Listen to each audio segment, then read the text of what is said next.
بسم اللہ الرحمن الرحیم وبہ نستعین سبحانک لا علم لنا الا ما علمتنا انک انت العلیم الحکیم الحمد للہ رب العالمین والصلاة والسلام علی سید المرسلین وعلی آلہ وصحبہ اجمعین ومن تبعہم باحسان الی یوم الدین اعوذ باللہ من الشیطان الرجیم بسم اللہ الرحمن الرحیم الف لام میم غلبت الروم فی ادنى الارض وهم من بعد غلبهم سیغلبون فی بضع سنین للہ الامر من قبل ومن بعد ویومئذ یفرح المؤمنون۔ حضرین گرامی، ہمارے سامنے سورۃ الروم ہے جو مکہ میں اللہ کے نبی صلی اللہ علیہ وسلم کے نبوت کے ابتدائی دور میں اس وقت نازل ہوئی جب اہل مکہ کی مخالفتیں شدت سے تھیں، آپ کو سختی سے ستایا جا رہا تھا، آپ کو اور آپ پر ایمان لانے والوں کو، اور اس وقت حبشہ کی طرف کچھ مسلمانوں نے ہجرت کر لی تھی۔ یہ سورت مکی ہے اس اعتبار سے، اور یہ کل 60 آیات پر مشتمل ہے۔ اس کا ایک ہی نام ہے سورۃ الروم۔ سورہ روم رکھنے کی نام کی تسمیے کی جو وجہ اور مناسبت ہے وہ یہ ہے کہ اللہ تبارک و تعالیٰ نے اس سورت کا آغاز رومیوں اور فارسیوں کے بارے میں ایک غیبی خبر کے ذریعے سے آغاز کیا۔ سورت کا آغاز ہی کیا ایک پیشین گوئی کے ذریعے سے، ان کی ایک خبر دے کر جو غیب اور مستقبل سے متعلق تھی۔ چونکہ روم جو تھے، اہل روم یا رومی، یہ نصارہ تھے، اہل کتاب تھے، لہٰذا اس اعتبار سے مسلمانوں سے زیادہ قریب تھے۔ اس لیے اللہ تبارک و تعالیٰ نے ان کا تذکرہ کیا، اور فارسی جو تھے وہ آتش پرست تھے، دو خداؤں کو ماننے والے مشرک تھے، آخرت کے بھی منکر تھے، اس لیے اللہ تبارک و تعالیٰ نے ان کا تذکرہ نہیں کیا۔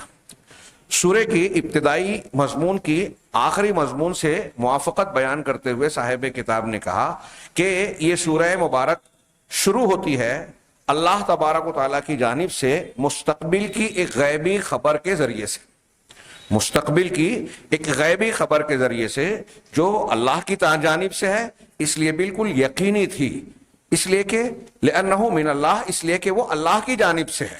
چنانچہ اللہ تعالیٰ نے ارشاد فرمایا الف لام میم حروف مقطعات کے بعد غلبت الروم، رومی مغلوب ہو گئے، فی ادنى الارض، زمین کے نزدیکی حصے میں، عربوں سے جہاں یہ خطاب نازل ہو رہا ہے ان سے قریب علاقہ شام اور فلسطین کا تھا، وہاں تک رومیوں کی حکومت تھی، اس اعتبار سے اس کو نزدیک کی سرزمین کہا گیا۔ نزدیک کی زمین پر وہم من بعد غلبہم سیغلبون فی بضع سنین، لیکن چند ہی سالوں میں، بضع کا لفظ جو عربی میں آتا ہے وہ 3 سے 9 تک کے لیے، چند ہی سالوں میں وہ مغلوب ہونے کے بعد پھر سے غالب آئیں گے، پھر سے ان پر فتح پائیں گے۔ للہ الامر من قبل ومن بعد، فتح سے یا اس واقعے سے پہلے بھی اللہ کا ہی حکم چلتا رہا، اور اس کے بعد بھی اللہ کا ہی حکم چلے گا، یعنی سارا اختیار اللہ کے ہاتھ میں ہے، اور وہ جو چاہتا ہے وہی کرتا ہے۔ وَيَوْمَئِذٍ يَفْرَحُ الْمُؤْمِنُونَ، یہ گویا اس میں اشارہ ایک پیشین گوئی کی گئی کہ رومی مغلوب ہونے کے بعد پھر غالب آئیں گے، نمبر 1، اور یہ آخری ٹکڑا جو آیت نمبر 3 میں ہے کہ اس دن مسلمان خوشیاں منائیں گے، خوش ہوں گے۔ بعض اہل علم نے یہاں تک بیان کیا، میں تھوڑی سی تفصیل کی طرف اشارہ کروں کہ یہ جو پس منظر میں نے بتایا کہ کس وقت یہ سورہ نازل ہوئی، اور اللہ کے رسول اللہ تبارک و تعالیٰ نے یہ پیشین گوئی کس تناظر اور پس منظر میں کی، وجہ یہ ہوئی کہ جب رومیوں کو شکست ہوئی تو کفار مکہ اور مشرکین مکہ خوشیاں منانے لگے، مسلمانوں کو چھیڑنے لگے، ان پر تانے کسنے لگے کہ دیکھو تمہاری ہی طرح یہ رومی تھے، اہل کتاب، آخرت کو ماننے والے، ہاں، ان کو شکست سے دوچار کیا، اور فارسیوں نے جو ہماری طرح ہیں، یعنی مشرکین کی طرح ہیں، وہ لوگ غالب آ گئے، ایسے ہی ہم تمہارا نام و نشان مٹا دیں گے، تم کو فتح و ہزیمت سے دوچار کر دیں گے، ختم کر دیں گے۔ یہ مسلمانوں کے لیے غم و اندوہ کی بات تھی، اور مشرکین اس پر خوشیاں منا رہے تھے۔ واقعہ یہ ہے کہ نبی کریم صلی اللہ علیہ وسلم کی ولادت عیسوی سن کے اعتبار سے ہاں سن 570 میں ہوئی. ہاں حضرت عیسیٰ علیہ الصلوۃ والسلام کی وفات سے 500 کچھ سال زیادہ کے بعد 570 میں اور آپ کی نبوت 610 میں ملی. 610 میں آپ نبی بنائے گئے اور رومیوں اور ایرانیوں کے درمیان سالوں سے جنگ چل رہی تھی. بعض کیلانی صاحب وغیرہ نے لکھا کہ 602 سے چل رہی تھی اور 614 تک چلتی رہی. 614 میں رومیوں کے مغلوب ہونے اور ایرانیوں کے فاتح ہونے کی خبر مکہ والوں تک پہنچی.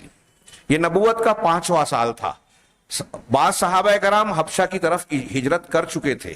اب دیکھا جائے تو رومی جو اہل کتاب یعنی عیسائی تھے، ہاں ان کی مسلمانوں سے ایک قسم کی مشابہت تھی کہ یہ بھی آسمانی مذہب اور ایک نبی اور ان سے پہلے کے انبیاء پر ایمان رکھتے تھے. یہ چیز مسلمانوں میں مشترک تھی. نبی کریم صلی اللہ علیہ وسلم کو وہ نہیں مانتے تھے لیکن ان کے اندر یہ مشابہت تھی، اہل کتاب تھے اور آخرت پر بھی ایمان رکھتے تھے. اس کے برعکس یہ مسلمانوں کی طرح ہوئے. اس کے برعکس جو فارسی تھے، اہل فارس کسرا کے لوگ، ہاں وہ مشرک تھے، آتش پرست تھے، ایک سے زیادہ خدا کو مانتے تھے. لہذا مشرکین مکہ کو لگتا تھا یہ ہماری طرح ہے اور آخرت کے بھی وہ لوگ منکر تھے. لہذا مذہب میں یکسانیت کی بنیاد پر ان کے درمیان ایک قسم کی یگانگت اور انسیت تھی اور اسی بنیاد پر رومی جب شکست سے دوچار ہوئے اور یہ ایران کے مشرک فتح پائے، فتح حاصل کی، تو یہ مشرکین مکہ نے ہلڑ مچایا، خوشیاں منانے کا، مسلمانوں کو طنز اور طعنہ دینے کا ایک موقع سمجھا. ہاں اسی تناظر میں یہ آیتیں نازل ہوئی. اللہ تبارک و تعالیٰ نے ان آیتوں میں جب یہ کہا کہ فی بضع سنین، چند سالوں میں رومی مغلوب ہونے کے بعد پھر غالب ہوں گے، تو ابو بکر صدیق رضی اللہ تعالیٰ عنہ سے بعض لکھتے ہیں کہ ابو جہل نے کہا، بعض کہتے ہیں کئی مشرکین نے آ کر ان کو ستانا شروع کیا کہ دیکھو یہ تمہاری طرح تھے، اب شکست سے دوچار ہو گئے، منہ کی کھانی پڑی، اب ہمارا بھی معاملہ ایسا ہی ہوگا تمہارے ساتھ. سیدنا ابو بکر صدیق رضی اللہ تعالیٰ عنہ نے ان آیتوں کی روشنی میں ان سے شرط لگا لی کہ وہ پھر سے غالب آئیں گے. پہلے 5 سال کی روایت میں تفصیل ہے. پھر اللہ کے نبی صلی اللہ علیہ وسلم کو آ کر جب بتایا تو آپ نے کہا کہ بیضع کا لفظ 9 تک ہوتا ہے، 3 سے 9 تک کے لیے، لہٰذا تم اس مدت کو 5 سال کی بڑھا کر 9 سال کر لو. اور انہوں نے ابو بکر صدیق نے 9 سال کیا. شرط میں بھی کچھ بڑھا، 100 اونٹ کی شرط لگی. اس وقت شرط حرام نہیں تھی، شرط کے حرام ہونے کا حکم نہیں آیا تھا. بہرحال یہ 4 اور 5 نبوی میں واقعہ پیش آیا. نبی کریم صلی اللہ علیہ وسلم کی نبوت کا 5واں سال تھا. ہاں 5واں سال، اور یہ واقعہ پیش آیا. حضرت بکر صدیق نے شرط لگائی. یہاں قابل ذکر بات یہ ہے، آپ اگر تفسیر کی تفصیلات میں جائیں گے، یہ ہمارے یہاں تفسیر کا موقع نہیں ہے، ہم اختصار کے ساتھ تدبر کے طریقے پر گویا غور کر رہے ہیں، تفصیل پر بحث نہیں کر رہے ہیں، اس لیے بہت مختصر باتیں آپ آتی ہیں. یہاں اگر ہم اس پروگرام میں شریک ہو رہے ہیں تو ہمارے اندر یہ شوق پیدا ہونا چاہیے کہ جو صورتیں اور آیتیں ہم نے سنی ہیں، جن کے بارے میں کچھ نکات، کچھ باتیں جانی ہیں، اس کی تفصیل کا علم حاصل کریں، مطالعہ کریں، کہ کتب تفسیر کی طرف رجوع کریں. اس تناظر میں جب اللہ تبارک و تعالیٰ نے یہ آیتیں نازل کی تو آپ تفصیل سے پڑھیں گے. علماء نے لکھا ہے، بعض لوگوں نے بہت مفصل تاریخی واقعات لکھا ہے کہ جس وقت یہ آیتیں نازل ہوئی، رومیوں کا پھر سے فارسیوں پر فتح پانا، دور دور تک اس کے کوئی آثار نظر نہیں آتے تھے. اہل فارس نے رومیوں کو بہت زبردست طریقے سے شکست دی تھی. ان کے شہروں میں گھسے تھے، ان کے مالوں کو تباہ کر دیا تھا، لوٹ لیا تھا، یہاں تک کہ بیت المقدس سے جو ان کی مقدس صلیب ہے وہ اٹھا کر لے گئے اور ان کے شہروں کو تباہ و برباد کر دیا. ان کو خود جو قیصر روم تھا اس کو دارالسلطنت قسطنطنیہ میں محصور اور پناہ لینے پر مجبور کر دیا تھا اور ان کی پوری طریقے سے اینٹ بجا دی تھی. تو دنیاوی اور ظاہری اعتبار سے کوئی امکان نظر نہیں آتا تھا کہ رومی پھر سے حکومت حاصل کر پائیں گے، فارسیوں کو زیر کر پائیں گے. یہ کوئی معمولی بات نہیں تھی. یہ قرآن اور جناب محمد رسول اللہ صلی اللہ علیہ وسلم کی حقانیت کی ایک بہت بڑی دلیل ہے. اس میں یہ ایک واضح پیشین گوئی اور بین السطور میں ایک دوسری پیشین گوئی بھی تھی جو اہل علم نے، مفسرین نے بیان کی کہ مسلمان بھی خوش ہوں گے. یعنی اس میں اشارہ تھا کہ جس طرح رومی اہل کتاب دوبارہ مشرکین پر غلبہ پائیں گے، ویسے ہی مکہ کے مشرکین پر مسلمانوں کو بھی فتح حاصل ہوگی. اور بعض اہل علم نے لکھا کہ جب 2000 کیا کہتے ہیں کہ 622 میں اللہ کے نبی صلی اللہ علیہ وسلم نے ہجرت کی 623 میں، ہاں، جبکہ اس معاہدے کو 9 سال اور بعض لوگ کہتے ہیں 7-8 سال پورا ہوا تھا. ہاں، غزوہ بدر منعقد ہوئی اور غزوہ بدر میں مسلمانوں کو زبردست شکست، فتح حاصل ہوئی مشرکین پر، اور بڑی معجزانہ انداز میں اللہ تبارک و تعالیٰ کی مدد سے یہ فتح حاصل ہوئی تھی، جس کو اللہ نے یوم الفرقان کا نام دیا. سورہ انفال میں بعض تفصیلات ہم جان چکے ہیں اور غزوہ بدر کی تفصیلات بھی جانتے ہیں. تو بعض اہل علم نے لکھا کہ جس دن مسلمانوں کو بدر میں فتح حاصل ہوئی اسی دن انہیں یہ خبر پہنچی کہ اللہ تبارک و تعالیٰ نے رومیوں کو پھر سے فارسیوں پر فتح دی تھی. یہ مسلمانوں کے لیے دوہری خوشی ہوئی. ابوبکر صدیق رضی اللہ تعالیٰ عنہ نے شرط جیت لی، اور یہ شرط حضرت ابوبکر صدیق نے اس یقین پر لگائی تھی کہ اللہ نے ارشاد فرمایا ہے تو یہ بات غلط نہیں ہو سکتی. ظاہری اسباب چاہے جو کہتے ہوں، ظاہری اسباب چاہے جو کہتے ہوں، ان آیتوں میں ہے کہ یومئذ یفرح المؤمنون، اس دن مسلمان خوشیاں منائے گی. بنصر اللہ، آگے کی آیت ہے جو یہاں مذکور نہیں ہے، اللہ کی مدد کی وجہ سے، اللہ کی مدد کے ساتھ اللہ تعالیٰ جس کی چاہتا ہے مدد کرتا ہے. اور اس کے بعد اللہ نے فوراً فرمایا کہ وعد اللہ، یہ اللہ کا وعدہ ہے. لا یخلف اللہ وعدہ، اللہ اپنے وعدے کی خلاف ورزی نہیں کرتا. ولکن اکثر الناس لا یعلمون، لیکن اکثر لوگ جانتے نہیں ہیں، علم نہیں رکھتے ہیں. یعلمون ظاہرا من الحیات الدنیا، وہ دنیا کی ظاہری باتوں کا تھوڑا علم رکھتے ہیں، ظاہر کا کچھ جانتے ہیں. وہم عن الآخرۃ ہم غافلون، جبکہ وہ آخرت سے غافل ہوتے ہیں. یہ آیتیں اگر اس کی تفسیر میں جائیں تو 1 گھنٹہ اس کو چاہیے کہ دنیا کے جتنے لوگوں کا علم ہے وہ مختصر سا ہے، ظاہری ہے. حقیقی علم اور حقیقی علم نہیں ہے. مادہ اور ظاہر پر لوگوں کی نگاہ ہوتی ہے. اللہ تبارک و تعالیٰ کی مشیت، معنوی اور روحانی قوتوں پر یا نتائج پر لوگوں کی نگاہ نہیں ہوتی. اکثر لوگ ایمان جو نہیں رکھتے وہ ایسا ہی کرتے ہیں، اور آج ہمارے مسلمانوں کا بھی یہی حال ہے کہ ظاہر پر ہم دیکھتے ہیں کہ فلاں قوت والا ہے، طاقت والا ہے، دولت والا ہے، اقتدار والا ہے، تو اس سے دب جائیں گے. اور کوئی اصول پسند صحیح انسان ہے تو اس کی مخالفت کریں گے. کیوں؟ اس لیے کہ ہم ظاہری باتیں جانتے ہیں، آخرت کو فراموش کر دیتے ہیں. آخرت کو اگر آدمی جانے گا تو یہ جانے گا کہ اللہ تبارک و تعالیٰ کا قانون مکافات دنیا میں جاری ہے.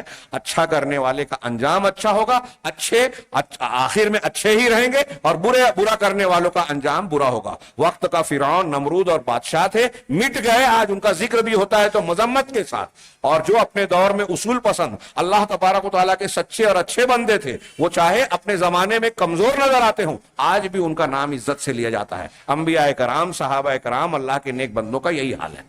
ہاں، اس میں اور بھی کئی تناظر سے کہ یعلمون ظاہرا من الحیات الدنیا والی پر گفتگو کی جا سکتی ہے. تو یہ سورت کے آغاز میں اللہ تبارک و تعالیٰ نے رومیوں اور فارسیوں کے معاملے کے متعلق خبر دی. اور اس میں یہ بھی تناظر ہے کہ یہ رومی اور فارسی دنیاوی اعتبار سے بڑے طاقتور، ان کے پاس آلات اور اسباب تھے، تعداد تھی.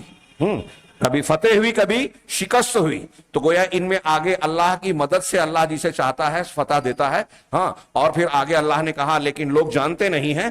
اس میں یہ بھی اشارہ ہے کہ فتح اور شکست کا معاملہ محض ظاہری اسباب پر منحصر نہیں ہے.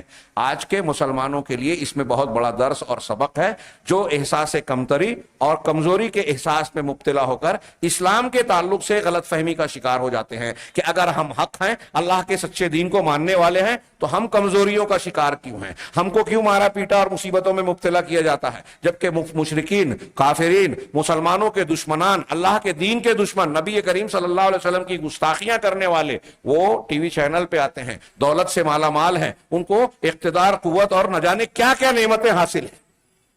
تو اس میں یہ بھی اشارہ ہے کہ ظاہری اسباب پر آپ کی نگاہ نہیں ہونی چاہیے، آخرت پر. اور جب آخرت پر نگاہ ہوگی تو آپ مانوی نتائج اور انجام کو دیکھیں گے. بہرحال سورہ کے ابتدا میں اللہ تبارک و تعالیٰ نے یہ پیشین گوئی فرمائی، جس میں 2 پیشین گوئیاں شامل تھیں، اور یہ نبی کریم صلی اللہ علیہ وسلم کی حقانیت کی دلیل تھی. جس وقت یہ آیتیں نازل ہوئی، مشرکین اس کا مذاق اڑاتے تھے.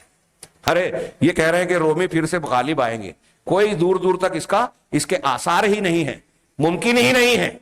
دنیا کے حالات یا اس وقت کے حالات مذاق اڑا رہے تھے ان آیتوں کا، اس پیشین گوئی کا.